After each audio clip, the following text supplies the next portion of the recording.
എല്ലാവർക്കും നമസ്കാരം. ഞാൻ ജിത സുരേഷ്, പൂനെയിൽ നിന്ന്. നമ്മൾക്ക് പലപ്പോഴും പല കാര്യങ്ങളോടും യോജിക്കാൻ പറ്റില്ല. നമ്മുടെ മനസ്സിൽ നമ്മൾ സെറ്റ് ചെയ്ത് വെച്ചിട്ടുണ്ട് ചില കാര്യങ്ങൾ.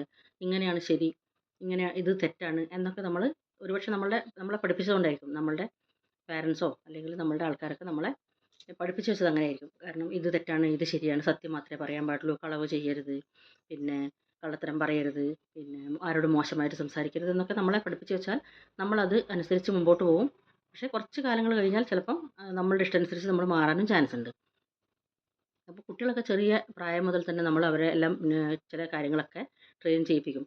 ഇങ്ങനെ ഇങ്ങനെ കാര്യങ്ങളൊക്കെ ചെയ്യണം, എണീറ്റ ഉടനെ ഇങ്ങനെ ചെയ്യണം, നമ്മൾ കിടക്കയിൽ നിന്ന് എഴുന്നേറ്റ ഉടനെ പുതപ്പും കാര്യങ്ങളൊക്കെ മടക്കി വെക്കണം, പിന്നെ ചുളിഞ്ഞ് കിടക്കുകയാണെങ്കിൽ അത് നേരെയാക്കണം, പിന്നെ അങ്ങനെ ഓരോ കാര്യങ്ങൾ, ചെരുപ്പ് ഇന്ന സ്ഥലത്ത് വെക്കണം, ബ്രഷ് ഇന്ന സ്ഥലത്ത് വെക്കണം, ഓരോ കാര്യങ്ങൾക്ക് ഓരോ സ്ഥലങ്ങളുണ്ടെങ്കിൽ മാത്രമേ, ഓരോ സ്ഥലത്ത് വെച്ചാൽ മാത്രമേ അടുത്ത പ്രാവശ്യം നോക്കുമ്പോൾ ആ സാധനം നമുക്ക് കിട്ടുള്ളൂ. അപ്പോൾ നമ്മൾ ഓരോ സാധനങ്ങൾ ചില സിനിമകളിലും മറ്റേ പല കാര്യങ്ങളിലും കണ്ടിട്ടുണ്ട്.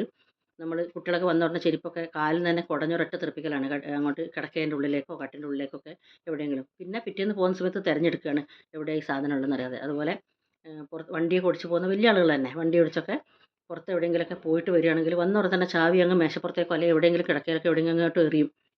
എന്നിട്ട് പിന്നെ പിറ്റേന്ന് ഇറങ്ങേണ്ട സമയമാകുമ്പോൾ ഭാര്യേനോടോ ആരോടെങ്കിലും അമ്മയോടൊക്കെ ചോദിക്കും, എൻ്റെ വണ്ടീൻ്റെ ചാവി എവിടെ പോയി, കാണുന്നില്ലല്ലോ എന്നൊക്കെ തരുന്ന പല സിനിമകളിലും കണ്ടിട്ടുണ്ട്. അത് സത്യമാണോ എനിക്കറിയില്ല. ഞങ്ങളുടെ വീട്ടിലൊക്കെ പുറത്തൊക്കെ പോയി വന്നു കഴിഞ്ഞാൽ എവിടെ പോയി വന്നു കഴിഞ്ഞാലും ആ ചാവി വെക്കുന്നതിൻ്റെ ഒരു കറക്റ്റ് സ്ഥലമുണ്ട്, ആ സ്ഥലത്ത് ചാവി വെക്കും.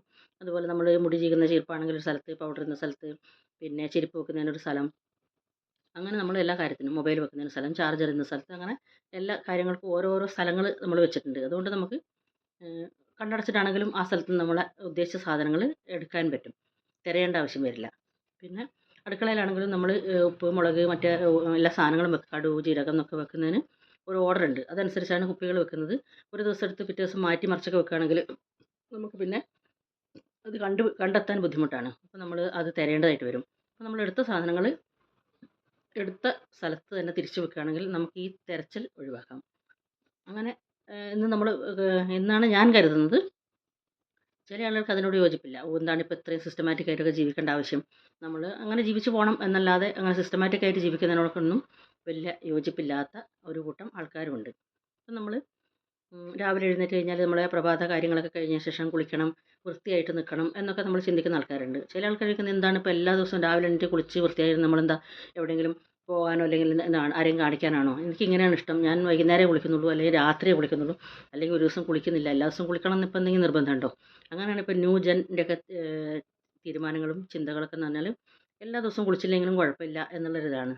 നമ്മളെ സംബന്ധിച്ചാണെങ്കിൽ എല്ലാ ദിവസവും രാവിലെ തന്നെ കുളിക്കണം എന്നുള്ളതാണ് നമുക്കൊരു. പക്ഷേ നമ്മളെപ്പോഴും ചിന്തിക്കുന്നത് വെച്ചാൽ ആരെങ്കിലും വന്ന് കണ്ടാലോ, നമ്മൾ മുഷിഞ്ഞ് നിൽക്കുന്നത് കണ്ടാൽ മോശമല്ലേ, നമ്മളെപ്പോഴും മറ്റൊരാൾ എന്ത് വിചാരിക്കും എന്നാണല്ലോ നമ്മളുടെ ജീവിതത്തിലെ മെയിൻ ചിന്ത. അത് ചിന്തിച്ചിട്ട് തന്നെയാണ് നമ്മളുടെ ലൈഫ് മിക്കപ്പോഴും അത് ചിലത് കാര്യങ്ങൾക്ക് നല്ലതാണെങ്കിലും ഒരുപാട് കാര്യങ്ങൾക്ക് നമ്മൾ അവരെന്ത് വിചാരിക്കും, അവർ വന്ന് കണ്ടാലോ, അവർ വരുമ്പോൾ മോശമല്ലേ, അങ്ങനെ ആ മറ്റുള്ളവരെ കുറിച്ച് ചിന്തിച്ചാണ് നമ്മളുടെ ജീവിതം മുമ്പോട്ട് കുറേ പോകുന്നതും കുറേ നശിച്ചു പോകുന്നതും കുറച്ച് കാര്യങ്ങളൊക്കെ നല്ലത് വരുന്നതും. അതുപോലെ നമ്മുടെ വീട്ടിലെ പാത്രങ്ങൾ, ബെഡ്ഷീറ്റുകളൊക്കെ മെയിനായിട്ട് പറഞ്ഞാൽ ഈ രണ്ട് സാധനങ്ങളാണ്. ഒന്ന് പാത്രങ്ങൾ, പാത്രങ്ങൾ മീൻസ് പ്ലേറ്റുകൾ, അല്ലെങ്കിൽ നല്ല നല്ല മനോഹരമായ ഗ്ലാസ്സുകൾ, മറ്റങ്ങനത്തെ സാധനങ്ങളൊക്കെ നമ്മൾ ഷെൽഫിൽ സൂക്ഷിച്ച് വെക്കും. അവർ വരുമ്പം കൊടുക്കാം, ആരോ വരുമ്പം കൊടുക്കാം, ഗസ്റ്റ് വരുമ്പോൾ കൊടുക്കാം. പക്ഷേ അങ്ങനെ ഒരു ഗസ്റ്റ് വരുന്നുണ്ടോ വരുമോ എന്നൊന്നും നമുക്കറിയില്ല. വരുമായിരിക്കും, വരുമ്പോൾ അവർക്ക് കൊടുക്കാം. പക്ഷേ നമ്മൾ യൂസ് ചെയ്യുന്നത് എന്താണ്, എന്നും യൂസ് ചെയ്യുന്ന കളർ പോയിട്ടുള്ള അല്ലെങ്കിൽ കളർ മങ്ങിയിട്ടുള്ള ആ പാത്രങ്ങളും ആ ബെഡ്ഷീറ്റുകളൊക്കെയാണ് നമ്മൾ സ്ഥിരമായിട്ട് യൂസ് ചെയ്യുന്നത്. അപ്പം നമ്മളോടേക്കാൾ കൂടുതൽ കെയർ മറ്റുള്ളവർക്ക് വരുന്ന ഗസ്റ്റുകൾ നമ്മൾ അതിഥി ദേവോ ഭവ എന്നാണല്ലോ. അപ്പോൾ നമ്മൾ അവർക്ക് കെയർ ചെയ്യണം, അവർക്ക് വേണ്ടി ബെഡ്ഷീറ്റ് നല്ലത് വിരിക്കണം ഒക്കെ ചെയ്യണം. പക്ഷേ നമ്മൾ യൂസ് ചെയ്യാതെ നമ്മൾ പഴകിയതും കളർ പോയതും നൂല് പൊന്തിയതും ചെറുതായിട്ട് കീറിയതും ഒക്കെയായ ബെഡ്ഷീറ്റൊക്കെ വിരിച്ച് കിടക്കുകയും ഈ വരുന്ന ഗസ്റ്റുകൾ എപ്പോഴെങ്കിലും വരും നമ്മൾ പ്രതീക്ഷിക്കുന്നു. ചിലപ്പം 5-6 മാസത്തേക്ക് വന്നില്ല എന്ന് വരാം, ചിലപ്പം ഈ ഒരു വർഷത്തേക്കേ വന്നില്ല എന്ന് വരാം, ചിലപ്പം 2-3-4 വർഷത്തേക്ക് ആരും വന്നില്ല എന്ന് വരാം. അങ്ങനെ ആരോ വരും എന്ന് വിചാരിച്ച് അലമാരയിൽ സുഖമായി റെസ്റ്റ് എടുക്കുന്ന ആ ബെഡ്ഷീറ്റുകളൊക്കെ കുറേ കാലങ്ങളോളം അങ്ങനെ വെച്ചിട്ട് നമ്മൾ യൂസ് ചെയ്യാതെ വെക്കും. എന്നിട്ട് ആരെങ്കിലും ഒരാൾ വരുന്ന സമയത്ത് പുതിയ ബെഡ്ഷീറ്റ് എടുത്ത് വിരിച്ചു കൊടുക്കും. നമുക്ക് മനസ്സിന് സാറ്റിസ്ഫാക്ഷനാണ്, ആ വരുന്ന അതിഥികൾക്കും സന്തോഷമാണ്. കാരണം അവർ വരുമ്പം അവരെ നല്ല രീതിയിൽ ട്രീറ്റ് ചെയ്യുക എന്നുള്ളത് നമ്മളുടെ ഡ്യൂട്ടിയാണ്, അവർക്കും ഹാപ്പിയാണത്. നമ്മളൊരു വീട്ടിലേക്ക് ചെന്ന് കയറുന്ന സമയത്ത് നമുക്ക് നല്ല രീതിയിലുള്ള എന്താ പറയുക, ആതിഥ്യ മര്യാദയോടെയുള്ള സ്വീകരണം കിട്ടുന്നത് നമുക്കെല്ലാവർക്കും സന്തോഷമുള്ള കാര്യം തന്നെയാണ്. നമ്മൾ ചെല്ലുമ്പോൾ ആരും നമ്മളെ അങ്ങനെ വലിയ രീതിയിൽ സ്വീകരിച്ചില്ല. വേണമെങ്കിൽ ഇരിക്കാം, വന്നു കയറി നമുക്ക് ഒന്നും ചായയോ സാധനങ്ങളൊന്നും തന്നില്ല, അല്ലെങ്കിൽ ഇരിക്കാൻ വരും പറഞ്ഞില്ല, നമുക്ക് നല്ല ഭക്ഷണങ്ങളൊന്നും തന്നില്ല എന്ന് വിചാരിച്ചു. അപ്പം നമുക്ക് ആകെ തോന്നും, വന്നിട്ട് എന്താ അവർക്ക് ഇഷ്ടപ്പെട്ടില്ലേ നമ്മൾ വന്നത് എന്നുള്ളൊരു തോന്നൽ നമുക്കുണ്ടാവും. അപ്പോൾ നമ്മൾ വരുമ്പോഴത്തേക്കും അവർ വീടൊക്കെ നല്ല വൃത്തിയാക്കി വെച്ച് ബെഡ്ഷീറ്റും കാര്യങ്ങളൊക്കെ മാറ്റി നല്ല പുതിയത് വിരിച്ച് വെച്ച് നമ്മളവിടെ താമസിക്കാനാണ് പോകുന്നതെങ്കിൽ നമുക്ക് തോർത്ത്, പുതിയ തോർത്ത്, പിന്നെ നമ്മൾ ബാത്റൂമിൽ ചെല്ലുമ്പം അവിടെ ഒരു പുതിയ സോപ്പ് അതൊക്കെ വെക്കുകയാണെങ്കിൽ അത് നല്ലൊരു മനസ്സിന് സന്തോഷം നൽകുന്ന ഒരു കാര്യം തന്നെയാണ്. അങ്ങനെ ഞങ്ങൾ ചെയ്യാറുണ്ട്. അങ്ങനെ നമ്മൾ വീട്ടിലാരെങ്കിലും വരികയാണെങ്കിൽ അങ്ങനെ അവർക്ക്. അതുപോലെ നമ്മൾ ചെല്ലുന്ന വീടുകളിലും ഈ ഒരു മുഷിഞ്ഞൊരു തോർത്ത ബാത്റൂമിലുണ്ട്, അത് അവിടെ തോർത്ത അവിടെ ഉണ്ടല്ലോ എന്ന് പറഞ്ഞു നമ്മൾ ചെന്ന് നോക്കുമ്പോൾ ചെറിയ തയഞ്ഞ് തീരാനായ ഒരു ചെറിയ സോപ്പിൻ്റെ കഷ്ണം അവിടെ ഉണ്ടെങ്കിൽ നമുക്കെന്തോ ഒരു സുഖം കിട്ടില്ല. പക്ഷേ നമ്മൾ ചെല്ലുമ്പോഴത്തേക്ക് അവർ നല്ല പുതിയൊരു തോർത്ത് നമുക്ക് തോർത്താൻ വേണ്ടിയും, പിന്നെ ബെഡ്ഷീറ്റൊക്കെ മാറ്റി വിരിച്ച് പുതിയ ബെഡ്ഷീറ്റൊക്കെ വിരിച്ച് നമ്മുടെ റൂം സെറ്റ് ചെയ്ത് ബാത്റൂമിൽ നല്ല പുതിയൊരു സോപ്പൊക്കെ എടുത്ത് വെച്ചിട്ടുണ്ടെങ്കിൽ അത് നമുക്ക് ബാത്റൂമൊക്കെ കഴുകി വൃത്തിയാക്കി നല്ല നീറ്റാക്കി വെച്ചിട്ടുണ്ടെങ്കിൽ അത് നമുക്ക് തരുന്ന ഒരു വിലയാണ്. അപ്പം നമുക്കൊരു സന്തോഷമായിട്ട് തോന്നും അവിടെ താമസിക്കാനും, അല്ലെങ്കിൽ ഇനിയും അവിടെ പോകണം എന്നുള്ള തോന്നൽ തോന്നും.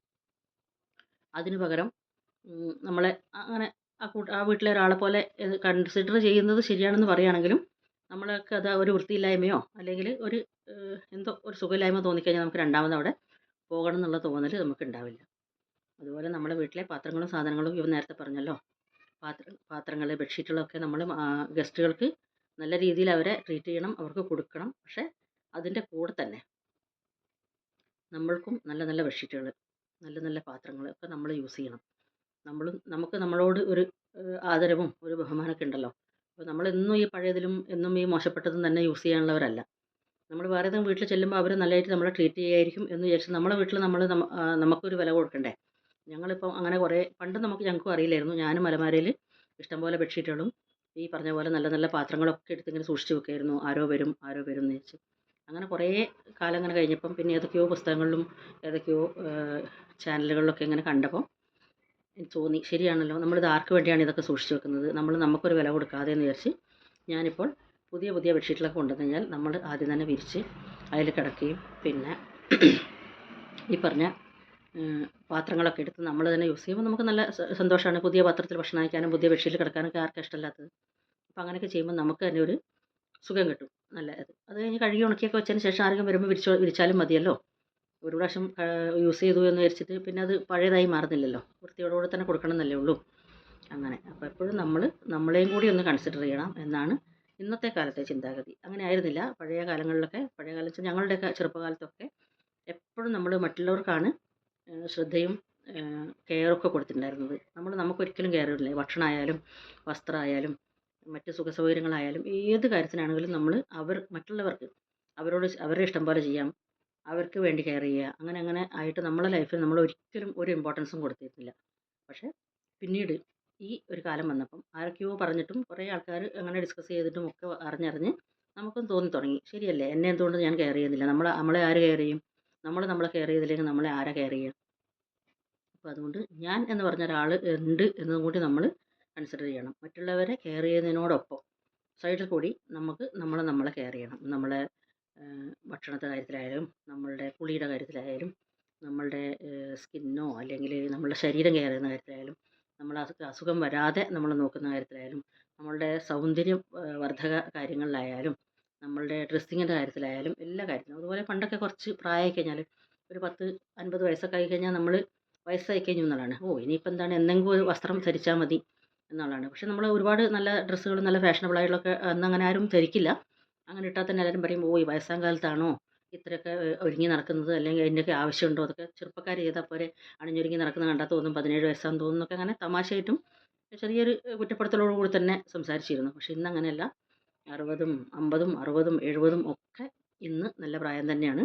ഓരോ ആളുകൾക്കും അവരവർക്ക് ഇഷ്ടമുള്ള ഡ്രസ്സുകൾ ഇടാനും പിന്നെ ഭക്ഷണം കഴിക്കാനും ബാക്കി എല്ലാ സുഖസൗകര്യങ്ങളും നമുക്ക് യാത്ര പോകാനായാലും ടൈം സ്പെൻഡ് ചെയ്യാനായാലും നമുക്ക് ഇഷ്ടപ്പെട്ട് ഇപ്പോൾ ഈ 50-60 വയസ്സിലും 65 വയസ്സിലൊക്കെ ഡാൻസ് പഠിക്കാൻ തുടങ്ങിയ ആൾക്കാരെ അറിയാം. അപ്പോൾ അവർ പണ്ടൊക്കെ ആണെങ്കിൽ ഡാൻസ് പഠിക്കണമെങ്കിൽ ചെറുപ്പത്തിൽ പഠിച്ച് കഴിഞ്ഞാൽ കല്യാണം കഴിഞ്ഞാൽ തന്നെ പിന്നെ പറയും, കല്യാണം കഴിഞ്ഞു, കുട്ടികളായി മക്കളായി, ഇനി നമുക്ക് അടുക്കളയിൽ ഒതുങ്ങാം, അവരെ നോക്കാം, ഭർത്താവിനെ നോക്കാം, മക്കളെ നോക്കാം എന്നാണ് നമ്മൾ അന്ന് കരുതിയിരുന്നത്. ഇന്നങ്ങനെയല്ല. ഇന്ന് എനിക്ക് ഡാൻസ് പഠിക്കണമെന്ന് ആഗ്രഹമുണ്ടെങ്കിൽ അത് എനിക്ക് എൻ്റെ 50ാമത്തെ വയസ്സിലോ 60ാമത്തെ വയസ്സിലോ 70ാം വയസ്സിലോ ആരോഗ്യമുണ്ടെങ്കിൽ ആ പ്രായത്തിലായാലും എനിക്ക് ഡാൻസ് പഠിക്കാം, പാട്ട് പഠിക്കാം, മ്യൂസിക്കൽ ഇൻസ്ട്രുമെൻറ്റ്സ് പഠിക്കാം, യാത്ര പോകാം. അങ്ങനെ എല്ലാ കാര്യങ്ങളും നമ്മൾക്ക് വയസ്സ് നോക്കാതെ നമ്മളുടെ ഇഷ്ടങ്ങൾ നമ്മൾ ഈ ഭൂമിയിൽ നിന്ന് പോകുന്നതിന് മുമ്പേ നമ്മളുടെ ഇഷ്ടങ്ങൾ നടപ്പിൽ വരുത്താൻ വേണ്ടി നമ്മൾ ശ്രമിക്കുന്നതിനോട് ഇന്ന് ആർക്കും ഒരു പരാതിയില്ല. അങ്ങനെ ചെയ്യണം എന്നാണ് എല്ലാവരും പറയുന്നത്. നമ്മളുടെ ആഗ്രഹങ്ങളൊക്കെ നിർവഹിക്കാണ്ട് നമ്മൾ പോയാൽ നഷ്ടമല്ലേ? നമുക്കൊരു ലൈഫല്ലേ ഉള്ളൂ. ആ ഒരു ലൈഫിൽ നമുക്ക് ഇഷ്ടപ്പെട്ട കാര്യങ്ങളൊന്നും ചെയ്യാതെ നമ്മൾ ഈ ഭൂമിയിൽ നിന്ന് പോയി കഴിഞ്ഞാൽ അതൊരു നഷ്ടം തന്നെയല്ലേ? അപ്പം ചെറിയ ചെറിയ ആഗ്രഹങ്ങൾ, വലിയ ആഗ്രഹങ്ങൾ ചിലപ്പോൾ നമുക്ക് നമ്മളെ സാമ്പത്തിക സ്ഥിതി കൊണ്ടോ അല്ലെങ്കിൽ നമ്മളുടെ സാഹചര്യങ്ങൾ കൊണ്ടോ നമുക്ക് പറ്റിയില്ല എന്ന് വരാം ചിലപ്പോൾ. പക്ഷേ ചെറിയ ആഗ്രഹങ്ങൾ, സാധിപ്പിക്കാൻ പറ്റുന്ന ആഗ്രഹങ്ങൾ നമ്മളുടെ ലൈഫിൽ നമ്മൾ സാധിപ്പിക്കുക തന്നെ ചെയ്യണം എന്നാണ് ഇന്നത്തെ ജനറേഷൻ്റെ ചിന്താഗതിയോടൊപ്പം നമുക്കും തോന്നുന്നത്. അപ്പം നമുക്കും ന്യൂജൻ്റെ കൂടെ നമ്മളെ തന്നെ കൺസിഡർ ചെയ്തുകൊണ്ട് നമ്മളും ഒരു മനുഷ്യനാണ്, നമുക്കും ഇഷ്ടാനിഷ്ടങ്ങളുണ്ട്, നമ്മളതൊക്കെ നടപ്പിൽ വരുത്താൻ നമ്മൾ തന്നെ മുൻകൈ എടുക്കണം എന്നുള്ള ശ്രദ്ധയോടുകൂടി നമ്മളെ കെയർ ചെയ്തുകൊണ്ട് മുമ്പോട്ട് പോകണം തന്നെയാണ് എൻ്റെയും അഭിപ്രായം. നിങ്ങളുടെ എല്ലാവരും അഭിപ്രായങ്ങൾ എങ്ങനെയാണെന്ന് കമൻ്റായിട്ട് പറയണേ.